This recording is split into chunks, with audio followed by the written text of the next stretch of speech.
Sri Vyasadeva said, all you have said about me is perfectly correct. Despite all this, I am not pacified. I therefore question you about the root cause of my dissatisfaction.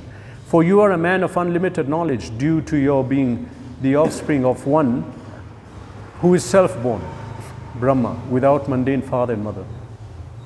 In the material world, purport, in the material world, everyone is engrossed with the idea of identifying the body or the mind with the self. As such, all knowledge is disseminated in the material world. Is related either with the body or with the mind, and that is the root cause of all despondencies. This is not always detected, even though one may be the greatest erudite scholar in materialistic knowledge. It is good, therefore, to approach a personality like Narad to solve the root cause of all despondencies.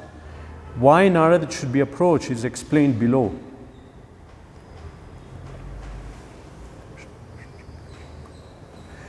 Nama Om Vishnu Padaya Krishna Presthaya Bhutale Shrimate Bhakti Vedanta Swaminiti Namine Namaste Saraswate Deve Gauravani Pracharine Nirvishesha Shunyavadi Paschate Desha Tarine Jai Shri Krishna Chaitanya Prabhu Nityananda Shri Advaita Gadadhara Shri Vasari Gaura Bhaktavinda Hare Krishna Krishna Krishna Hare Hare Hare Ram Ram Ram Hare Hare Vyasuvacha Asti Eva Me Sarvam Idam Tvayoktam Tathapi Natma Paritushyate Me Tan Moolam Avyaktam Agada Bodham Prachama Hetvatma Bhavatma Bhutam.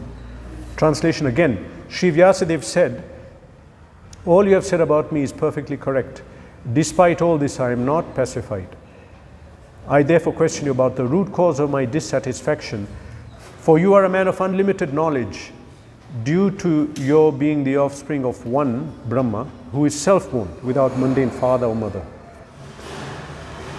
In the previous verse, Narad Muni was glorifying Vyas. He said that your inquiries were full, your studies were also fulfilled. There is no doubt you have prepared a great and wonderful work, Mahabharata, which is full of all kinds of Vedic sequences. And he said you have fully delineated the subject of impersonal Brahman, that would be the Upanishads, as well as the knowledge derived therefrom. Why should you be despondent in spite of all this, thinking that you are undone, my dear Prabhu? So now you have done so much, why are you feeling despondent? Guru is telling the Shishya. Now Vyasa is saying, yes, it's true. What you said is true. Despite this, I am not pacified. Then he's saying, Tan Moolam Avyaktam. Tan Moolam, what is the root cause of my dissatisfaction? Please tell me, I cannot see it. Tan Moolam Avyaktam means it is undetected. I cannot see why I am not happy. Agada Bodhai. Because you have unlimited knowledge. He is telling Narad Muni, your knowledge is unlimited. You can see me and you can tell. This is actually the scenario between the Guru and disciple. Sri Guru is empowered representative of God. He can see. We cannot see. We cannot even see the Guru. It is said, the Guru will see you. You cannot see. You are thinking, I'll choose a Guru, I'll choose. Oh, okay. To one extent, we can choose. We have to follow certain guidelines. But in one way, we are not having knowledge of spirituality.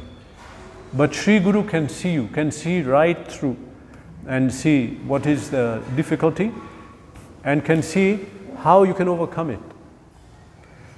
Because Sri Guru is external manifestation of Chaitya Guru. Chaitya Guru is Paramatma.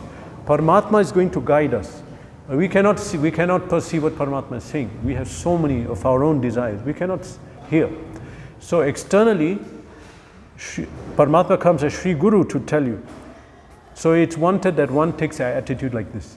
That tell me the root cause, I cannot see. Here in the purport it's saying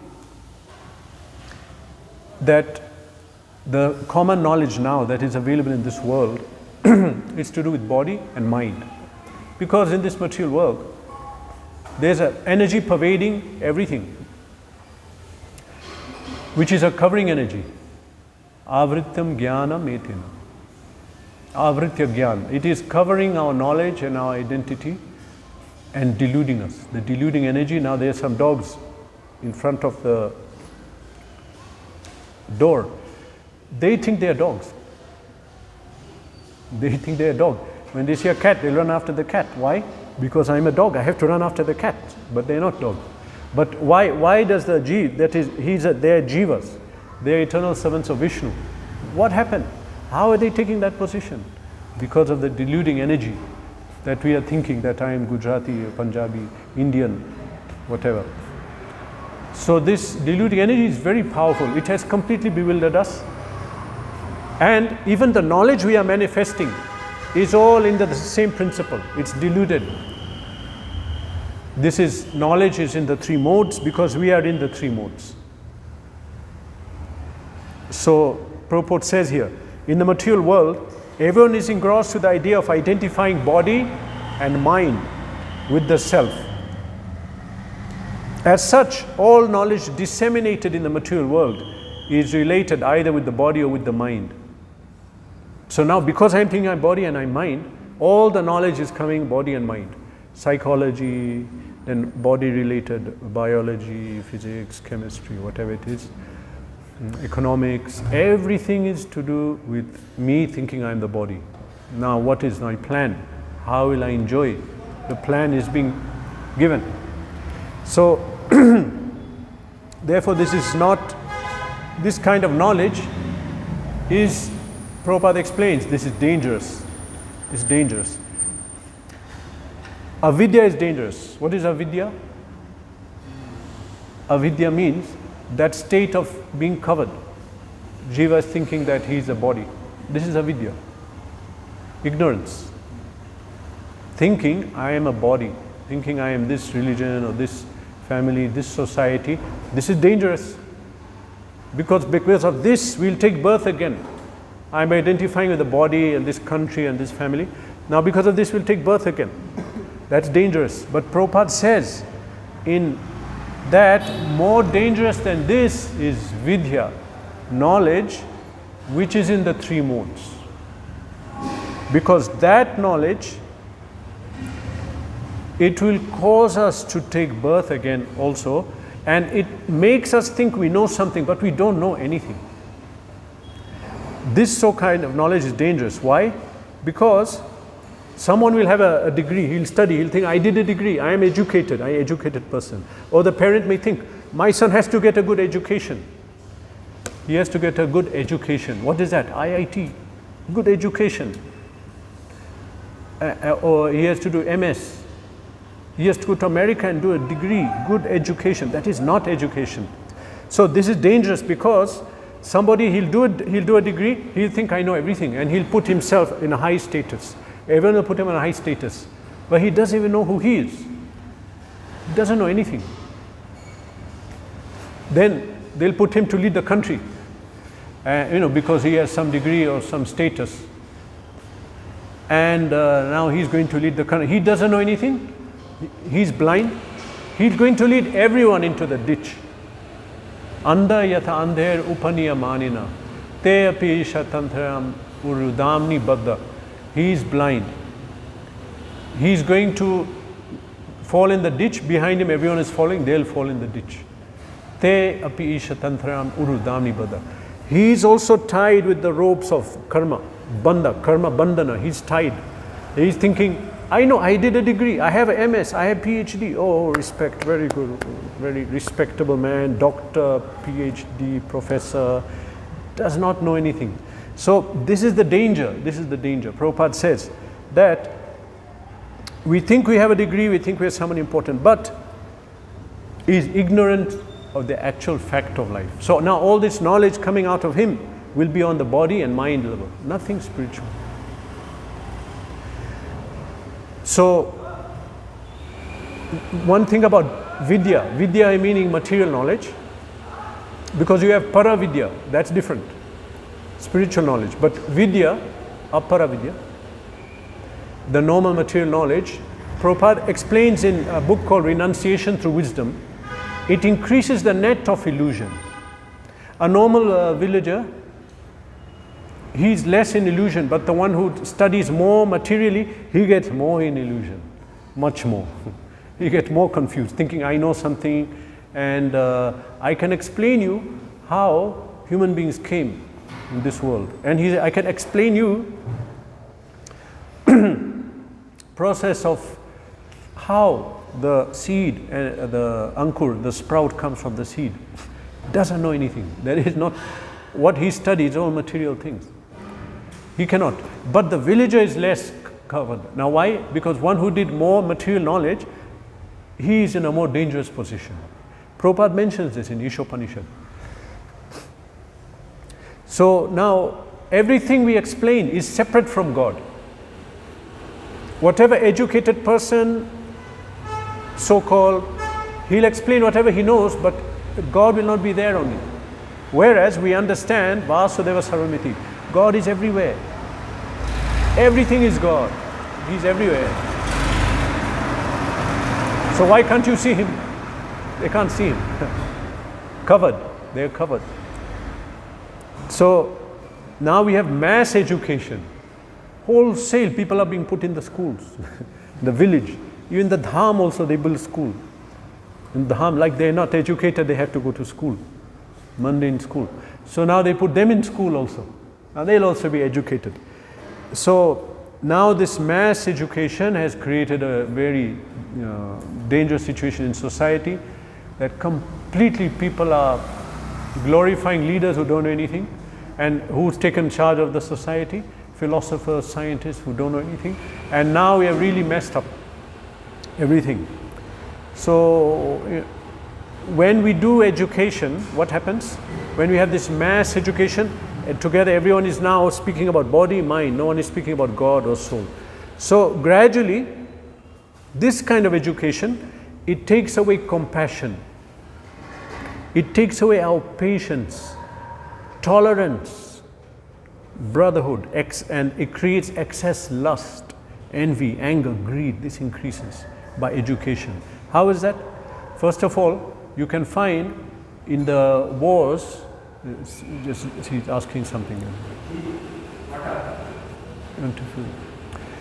Kitchen, this person. So, you know, in World War II, in Germany, they massacred so many people. So, one person commented later after coming to, because those things are all on exhibit now, they came and saw how these people were killed in these camps, so many. Actually, they were killed very intelligently, you know. They were put in gas chambers, and that gas was calibrated exactly, okay. Psychologically, they had to bewilder the masses of people to persuade them that people have to be killed, these people. Who? Jewish people, Polish people, and handicapped people, so many. So someone commented that, you know, the most educated brains were put to kill. Most educated brains now made the atom bomb. So what is the use of our education? Most educated people have made these phones and things. So-called educated people are ruining this society, and we are glorifying, thinking that they know so much. But in World War II, they built the bombs, they did the psychology, they put the gas chamber, they did all these things. So this is the result of our education. Even a person highest material rank, if he goes in the airport, I mentioned before many times this point, that if you go in the airport, after you check in, what do you do next? You check in, you get your boarding pass, then what?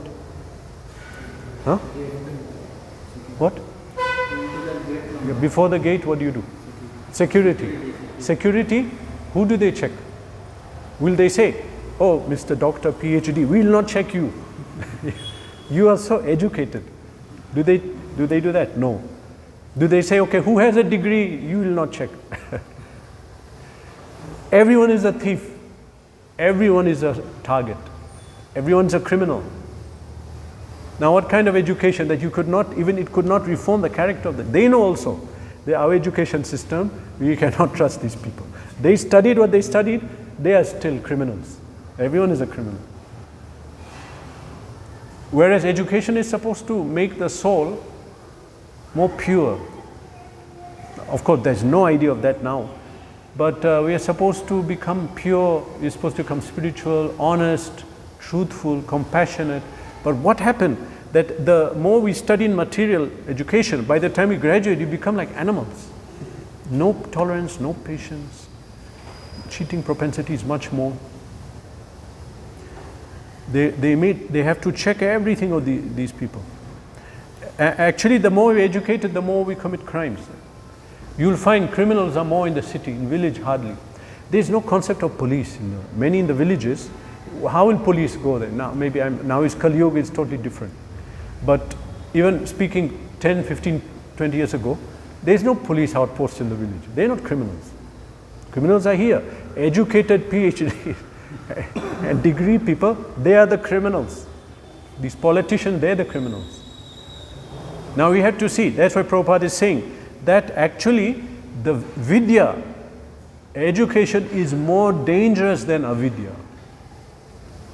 He's saying this. Prabhupada says in Srimad Bhagavatam, in the preface, he speaks about the need, preface in a book, it speaks about the need for this publication. You have a book, you have forward, preface, an introduction, then the book. So preface means what is the need for this book. Like Prabhupada wrote a preface of Gita.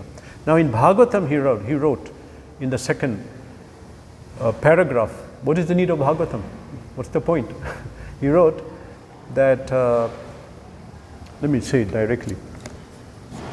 He said that society, this has progressed a lot. There's been a lot of progression, advancement, but there's still, he says, a pinprick in society.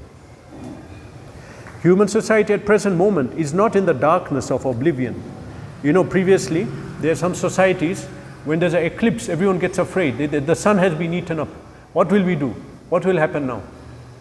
They can't understand.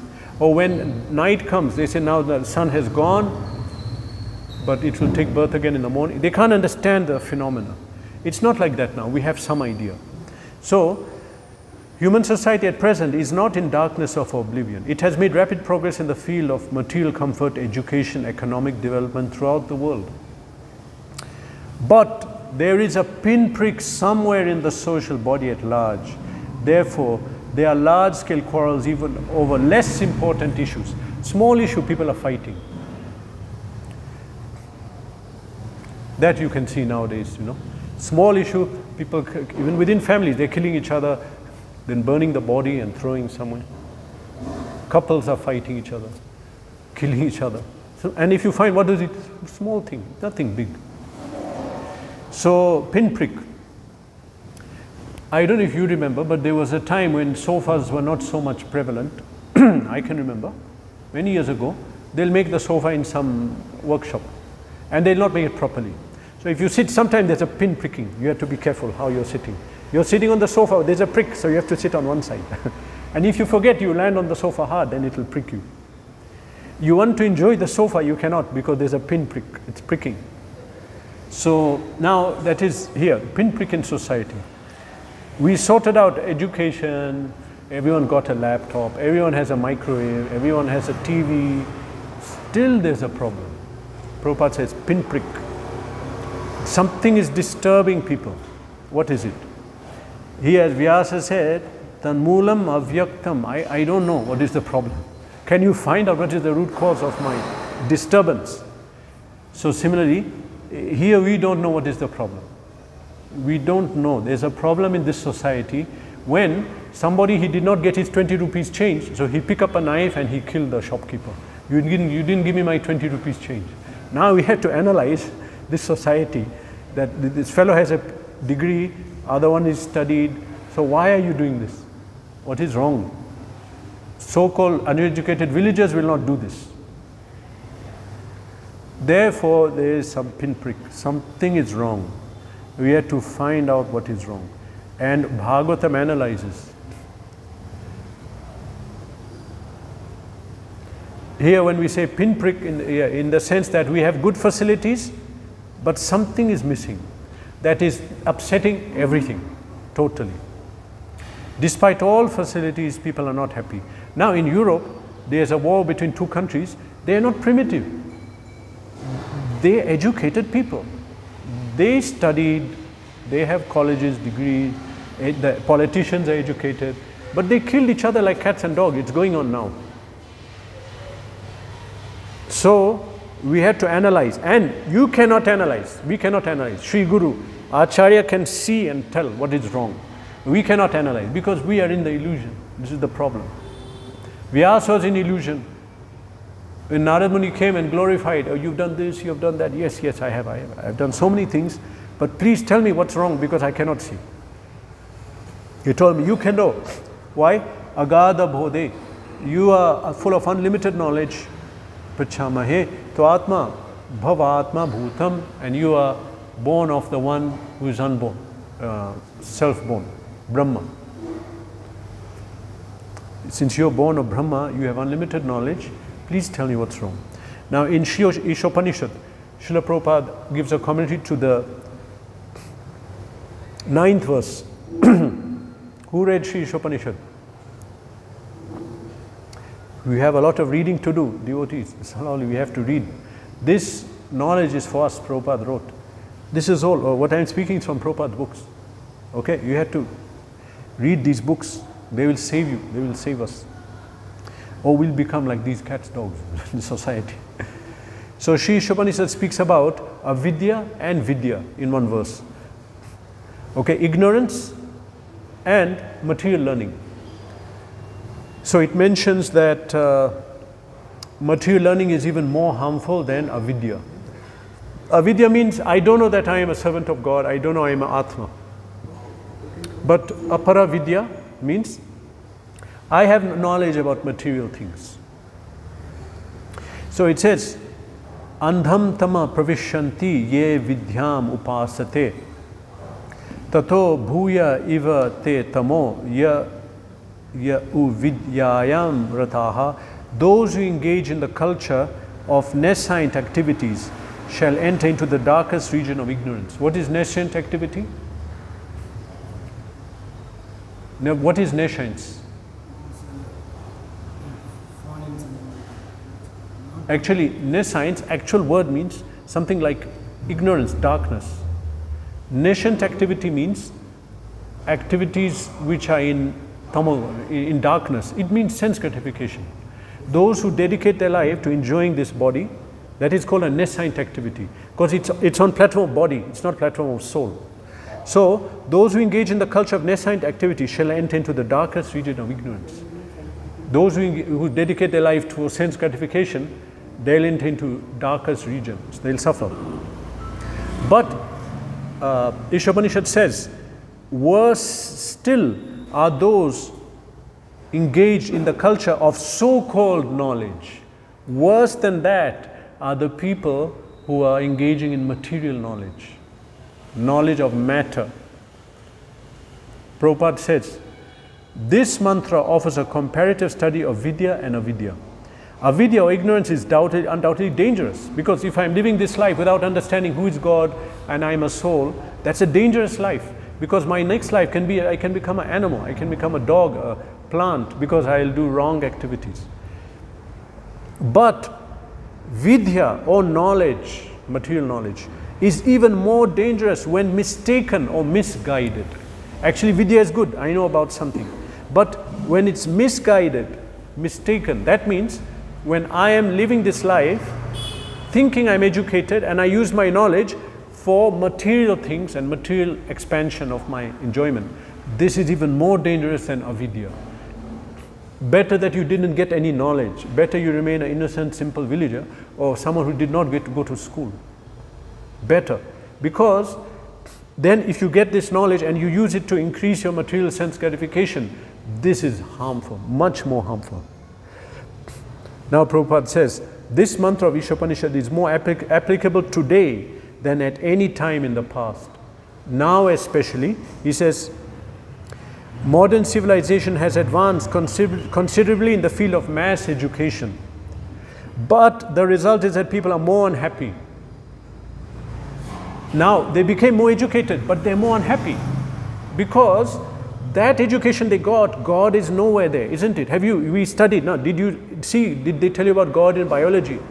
No. Did we hear about God in physics?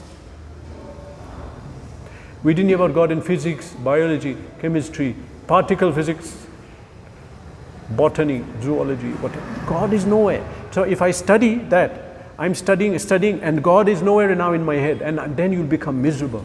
If you take God out of life, definitely will become miserable. Now I'm thinking that I'm a bag of chemicals. Anytime the chemicals will drop and I'll die. You're thinking like that. This is very depressing. It's very depressing. How can we live like this? How can we live thinking my close friend is a chemical bag? And I'm not able to understand anything, that he's dying. When he dies, I'm crying. Why are you crying over the chemical? Sometime while we're cooking, we'll drop some chemical. No one is crying. Now this chemical drop, you're crying. Why are you crying? No, but we have idea that there's some emotion, some consciousness, but still, I don't understand fully. So I'm in some kind of depression. I can't understand that people are getting old and dying and no one is explaining me what's going on. I can't understand this. Someone close to me will die. No one is explaining. So, this mass education has resulted in people being more unhappy than ever before. Even it's worse. So-called Vidya. This has created a big problem. And who will be the leader of everyone? The biggest donkey. Anyway, we are all donkeys, and the biggest donkey, PhD, they'll put him. You philosopher or big educated person, you become our leader. And that's over. Society is finished. Because everyone is going to go very fast to hell. And Prabhupada says that because of stress placed on material advancement to exclusion of the most important part of life, spiritual aspect. So much they put emphasis on the body. So now we are not happy because we are not the body. And then further he says, it goes on, as far as Vidya is concerned, the first mantra has explained clearly the Supreme Lord is the proprietor of everything. Now someone will tell me, what is the first mantra of Ishopanishad? Yes.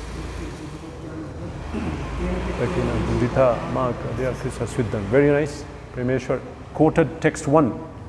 Ishavasimidam sarvam. Everything belongs to God. Ishavasimidam sarvam yatkinche jagatyam jagat. Tena tyaktena bunjita. You're allowed to take what you need to survive. Ma kena kasya svidhanam. Ma grida kasya svidhanam. Don't take more than that. Ishopanishad text 1 is saying, Prabhupada calls it spiritual communism. Communism means everything belongs to the people. Let everyone get their share of what you need. But they killed all the rich people in the communist countries. In China, when communism came, they killed all the rich people. They said, why did you accumulate? You don't need these things. Because of you, people are suffering. So in Russia, in China, when communism came, they killed the rich people and the royal family in public. Prabhupada said, this is a Vedic concept. Everything belongs to God, not the people, not the state. Everything belongs to God. And you are allowed to take what you need. That tena tyaktena bunjita. I need this much water, take it. I need this much food. I need this much land to grow what I want. Yes. How much? 1 acre. I need 1 cow. Okay. But now someone is accumulating much more land, 3 bank accounts, so much cash, so many cars. He went against Ishopanishad. Greedy. He does not need it. Why are you accumulating? This is wrong. This is not correct. So, this is education. Everything belongs to God. And Prabhupada said the UN is not working. Why isn't it working? Because they said everything belongs. They are all thieves. They stole the land. Now they'll properly discuss how to divide the wealth and the land. So that is like some thieves who stole something. And then one of the thieves is saying, look, let us honestly divide everything. Let it become honest. Let's not cheat, okay? We are all people here. Each one should get their share. You are thieves. What are you talking about, honestly? So, people now in UN, they've taken the land and said, this is our land. It's not your land, it's God's land. This is my land, it's your land. You can take this land, you can divide that, you can enjoy this. This will not work. So, UN has to pass a resolution that everything belongs to Krishna, then it will work. Everything belongs to Krishna, we are the servant and we are using the land and serving Krishna with the land. Therefore, we can give whatever land someone needs. You know? Now you have big companies owning huge land. Then in the city, people are living in one PG, small area, or one small flat. Toilet is here, kitchen, bedroom. 2 people cannot enter the kitchen. You have to reverse out. Okay, 1 person enters. So, because of this theft idea, they'll suffer. There'll be a spiritual reaction. Ishavasyamidam sarvam. The first verse of Ishopanishad, Prabhupada says here, is that everything belongs to God. We have to take only what we need. Okay? And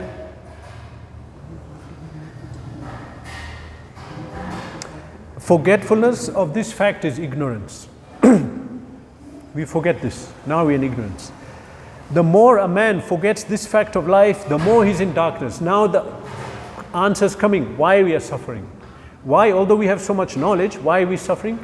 Because we forgot the actual knowledge of this text 1 of Ishopanishad, which says everything belongs to God. We forgot that. We just thinking that I know so much knowledge, this much knowledge. With this knowledge, I can now buy this land, I can take out the iron ore and make iron, manufacture, get money, build my house, everything. Thieves, they are thieves. It belongs to God. Why you're taking? Okay, you're taking, but take what you need and give the money to God, give the money to the people. This is theft. Once one man came to see Prabhupada, just on this same principle. And Prabhupada asked him, what do you do? I manufacture glass. How is glass made? From the sand. Who owns the sand? Then he said, God. Then he said, God owns? Then Prabhupada laughing, you're just a little thief. No, he said, you're a thief. Then everyone laughed. You're taking God's sand, you're making glass, and you're keeping the money. So then Prabhupada said, oh, you're a thief. Then everyone laughed, and everyone laughed at him. Then he think, what shall I do? He also laughed. Then he said, no, Prabhupada, I give donation. Then Prabhupada, then you're a little thief. But the principle you have to understand. You see, we are manufacturing thieves in these colleges. Nobody is taking God. No one is taking. And this is what Srimad Bhagavatam is going to teach us.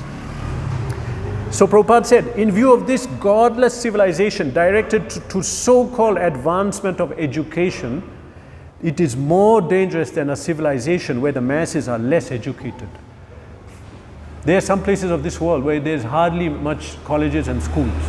Okay, I can say some places maybe in Africa, maybe in Mongolia, maybe in some parts of the world, these people are more educated. They are godly. You cannot find atheists among them. They'll have very good dealings with each other. There'll be no police. They'll be dealing with each other properly. Okay, but we so-called more educated became more dangerous. Now we need police. So much, crimes are committed. So this lack of knowledge and spiritual culture can be sorted out. How to sort out this issue? By Srimad Bhagavatam.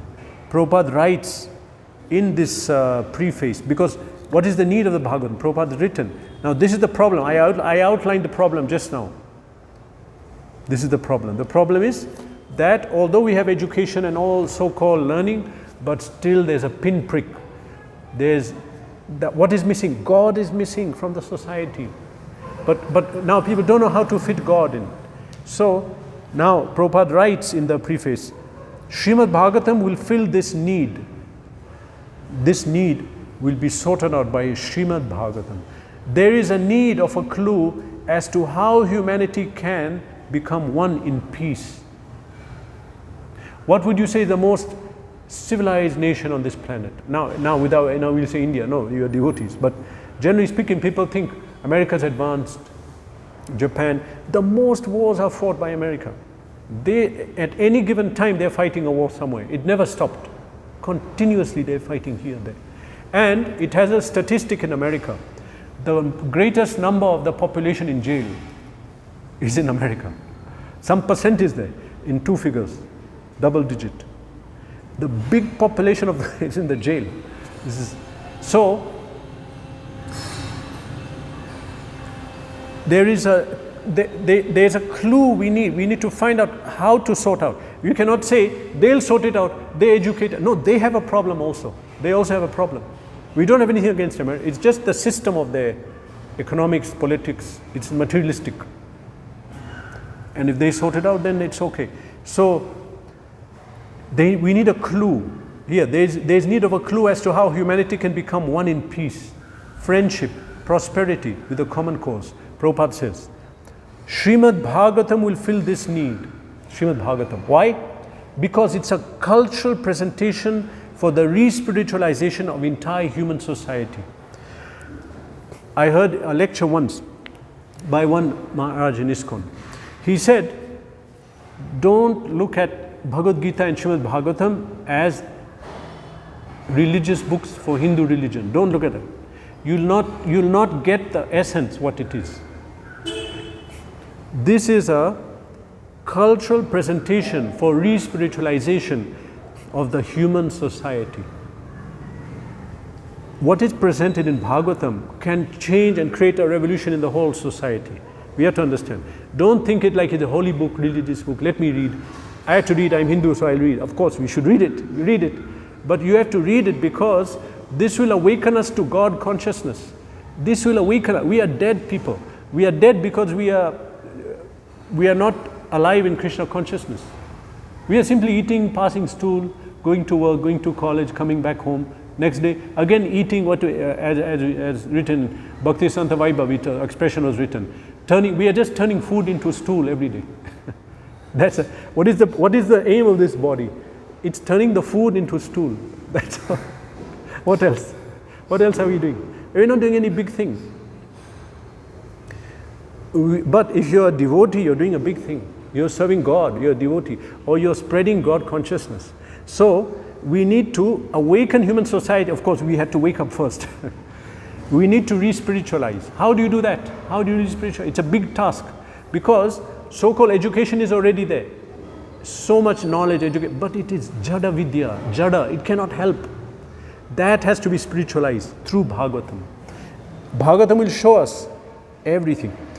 It presents knowledge in practice. In practice.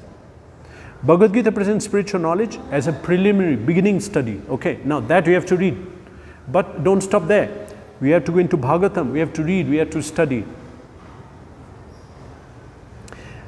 How can a government, a family, a society function in God consciousness? How can you do that?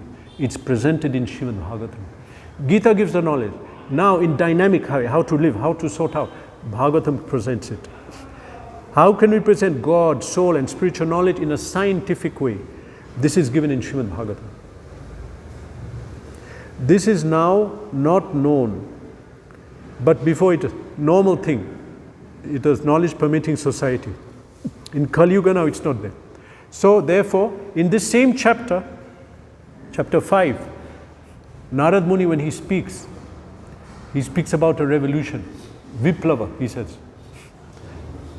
In text I think 55. Actually a revolution is needed now. Revolution. Revolution means, what is the meaning of revolution in English?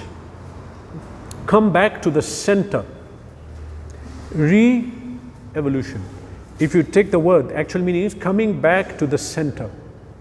We need to come back to the center. Center is God. We have to come back.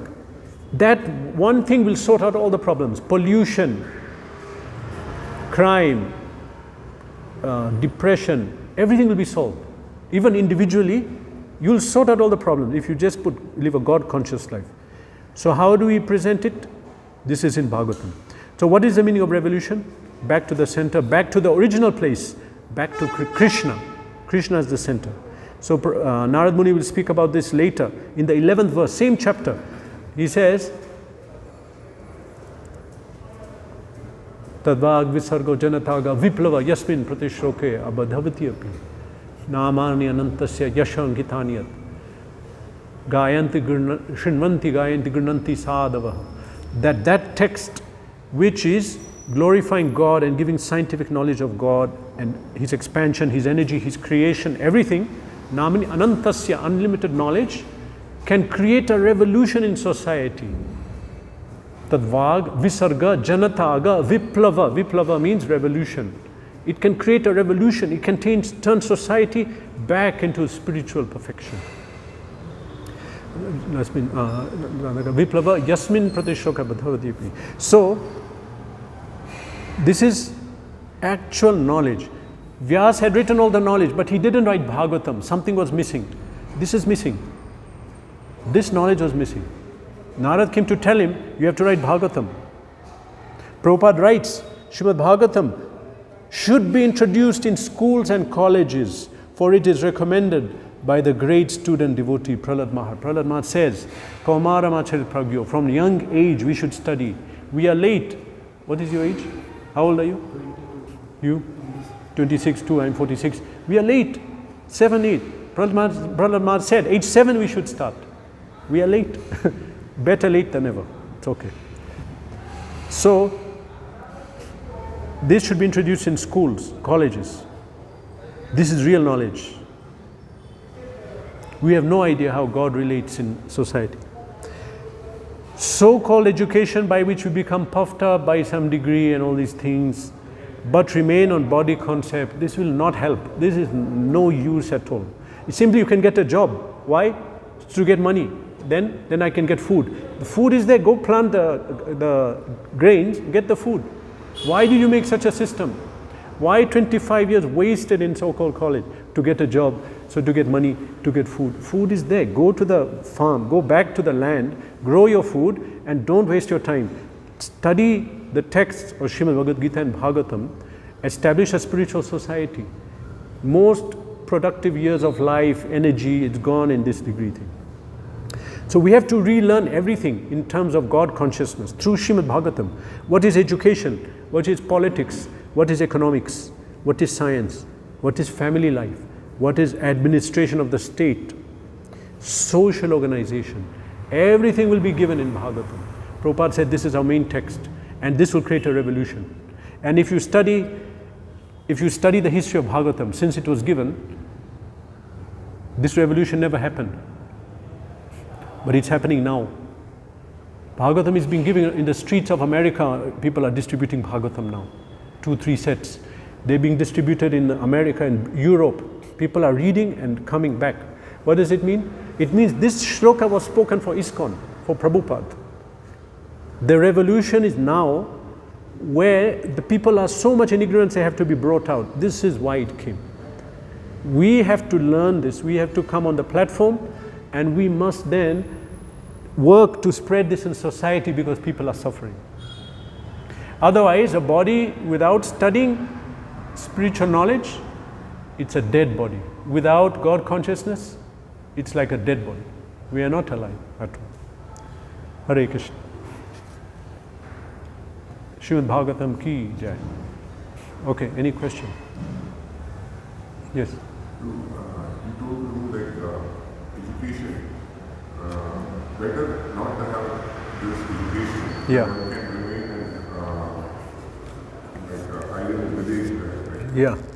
So, if somebody questions, basic education is required for for survival or not to get into poverty, because once one get into poverty, then he can't come into the organization. That will be the major problem. You see, I was preaching in Africa, and there are people preaching in rural parts of India. People are living. Actually, when we say Jada Vidya, but you see, in the culture and within the traditions of the people, everything is there. They know how to farm, they know how to live properly. They have culture, they have traditions, all are derived from God. Any part of the world you check. It's not that they're lacking. You see, even farming, a person graduates from college, he cannot cook. He or she cannot cook, cannot farm, cannot do anything. They are not useful at all. So when I'm saying that this is not needed, now you're saying that, okay, then how will they survive? Now recently in India they have this system that we'll study college, we'll do degree, then we'll get IT job, then we'll get money, and with this money we'll get a house, okay? But this system is not a good model. Because what happens, first of all, everyone comes to city. City now there is no water in Bangalore. How? Too many people have come to the city. Water is a problem. That's one problem. Another problem is people left their land